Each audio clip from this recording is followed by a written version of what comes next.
What's up, guys, and welcome back to White Wolf Friends English. Today we're going to talk about how to make your beginner English become high beginner English. And a large part of that is to use gerunds and infinitives when you're talking about something like your hobbies or your interests. Yeah, that's how we know that you're a high beginner, is if you're able to express your interests in two different ways, meaning gerunds and infinitives. So just a quick recap in case you're not familiar with the terms. Infinitive is, and a gerund actually, they're both nouns technically, but they use a verb root. So they look like a verb until you realize where they are and what they're doing. They are acting as the subject or the object of a sentence or prepositional phrase or whatever. But they're acting like nouns is the idea. They look like verbs, but they're acting like nouns. So the first form would be like an infinitive, which is to, and a verb. So to swim, to run, to shop, to cook, right? But a gerund would be a verb plus ing. So swimming, cooking, running, whatever, ing, anything. However, they're acting as nouns, not as verbs in their instances.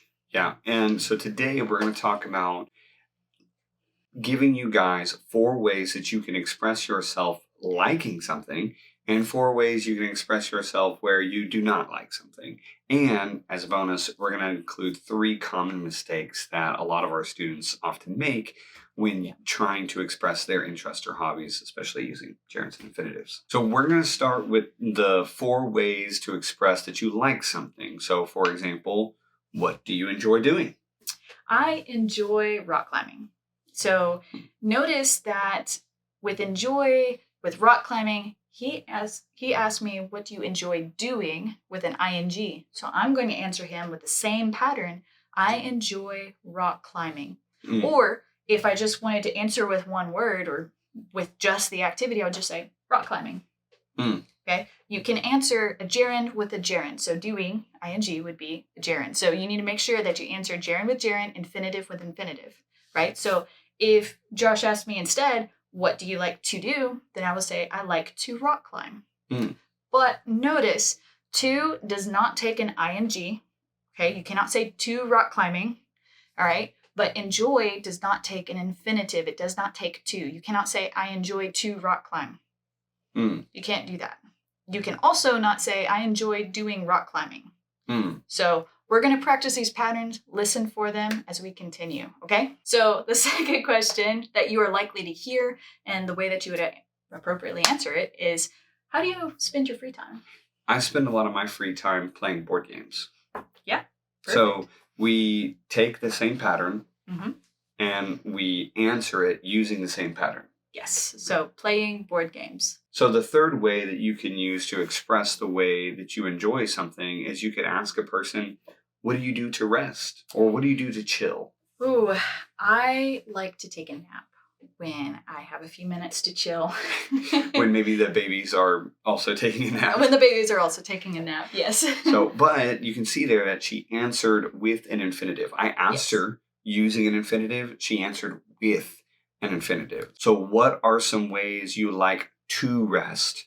And she said, I like to nap. Again, same pattern. Number 4 is, what are some things you like to do? I like to watch movies, play games, and talk with my friends. Very good. So notice there that Josh, when he answered, he used 1, 2 for a list of infinitives. When in English, that's a very common thing. You can technically grammatically say, I like to watch movies, to play games, and to take naps. You can do that.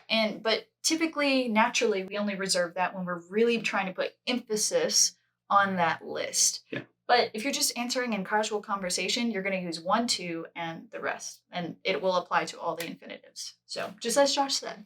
And it's really important that you keep the same format for each of those things in the list. Yes. So I can't say I like to watch movies and playing games.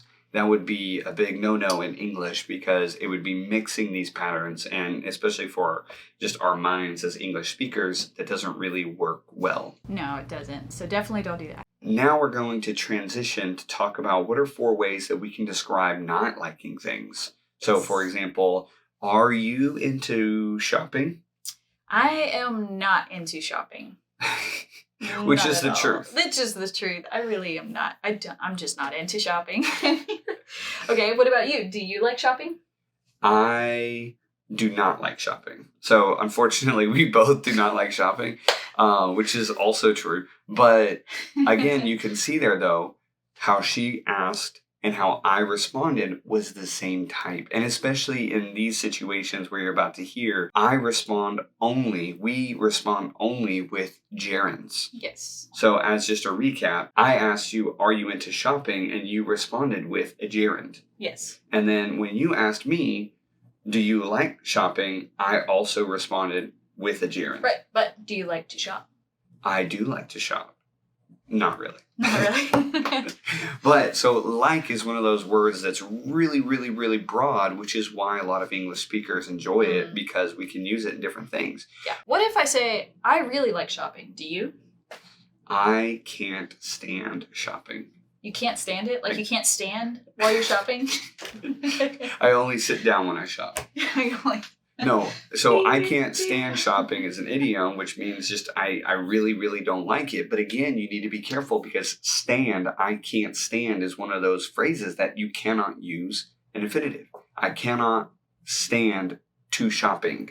That doesn't make sense. Or to shop. Either way, it doesn't make sense. Yeah, so. It's not as fluid. So number 4 is, do you like to shop? I don't like to shop. Say, oh, nice. So I said, do you like to shop? You said, I don't like to shop. You have like that contraction there, but it still follows the same format. So, what do you enjoy doing? You would answer, I enjoy shopping, for example. But if you say, do you like to shop? You would say, I don't like to shop. In the negative, you will keep do not. Okay, or you will keep do.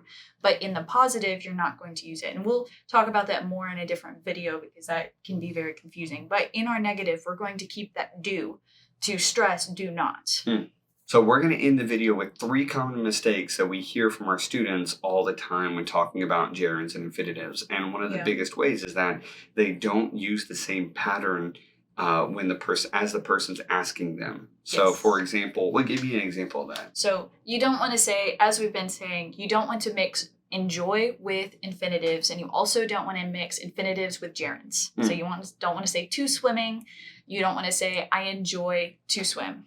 The second most common mistake that we come across is not hearing the preposition at the end of a sentence, or at the end of a question. So a lot of times it is very common in English for us to speak, or even to write informally with a preposition at the end. So what do you enjoy shopping for?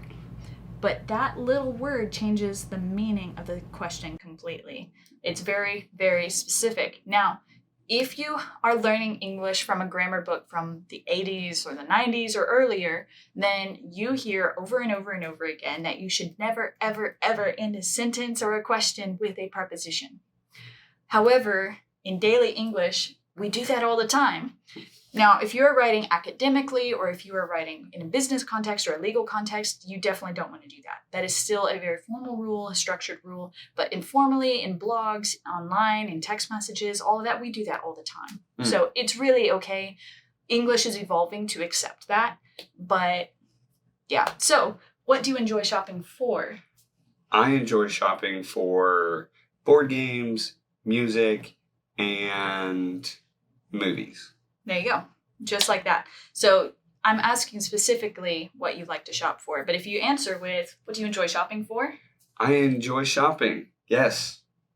You can see how that was a little wrong. So that little word changes the meaning of the whole sentence. And if your listening isn't quite up to par, then you might totally miss it completely. Yeah. The third common mistake that we hear from our students is not hearing a categorical noun in the question. So, for example, if I ask Amber, what kinds of movies do you like to watch? I like to watch action movies. Notice that I answered with a genre of movie because that's what he's asking. What kind of movies? If I answer with, yes, I like to watch movies.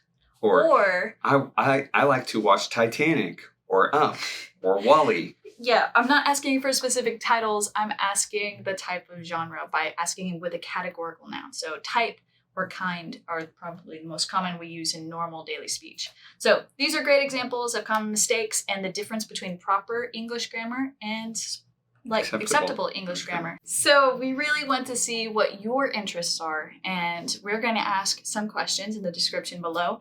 Answer them in proper pattern down below, and think as you go about your day and as you talk to your friends, think about how you should respond in like kind. Ask the question and answer the question. See what you come up with. Practice these forms and practice like patterns. All right, and keep on watching, guys, and we'll be cranking out more videos, and I hope you guys enjoy watching them and you are learning a lot. And be sure to check out our Facebook page because we give a lot more resources over there as well. And we'll catch you guys on the next one. Bye. Bye.